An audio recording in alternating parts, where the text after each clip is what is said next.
The Elizabethan period is often depicted as the time the British began to make their mark on the world. These small windswept isles were gradually to become, with the break from Rome and the defeat of the Spanish Armada, a force to be reckoned with on the European stage.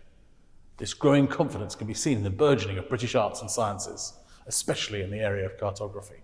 This magnificent war map, one of the largest maps published in Elizabethan England, was the result of the first systematic survey of the country carried out by Christopher Saxton, who has been dubbed, quite rightly, the father of British cartography.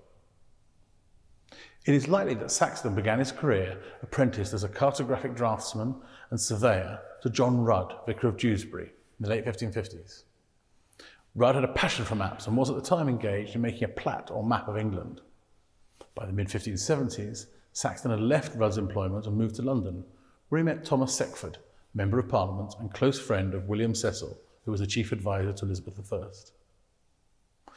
Seckford, probably at the behest of Cecil, commissioned Saxton to produce the first systematic survey of England and Wales. The project began around 1574 with a completed atlas published in 1579. Cecil himself took a keen interest in the work's progression, receiving early proofs which he had bound up, and these now reside in the British Library.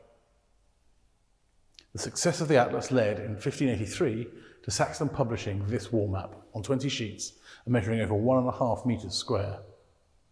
Although the map was a great success at the time and was instrumental in Saxton being appointed to the Queen's Surveyor, only 2 examples of the first printing are known to have survived. This example can be dated to around 1720, when the map was in the hands of the prominent London map seller Philip Lee and his wife Anne. The North Sea is dominated by an elaborate title cartouche, which bears a royal coat of arms and is bounded by garlands made up of navigational and surveying instruments. The sea teems with monsters and ships, some that do battle. By contrast, the land is filled with numerous place names, towns, cities, together with topographical features such as rivers, hills and lakes. The map is brought to life by the use of vivid greens, browns, yellows and reds to illustrate the English and Welsh counties.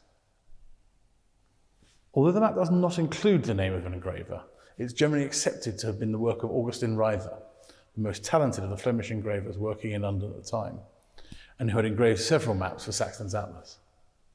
It's a testament to Saxton's great endeavours and Ryther's fine engraving that this map would continue to be the standard representation of England and Wales until the middle of the 18th century.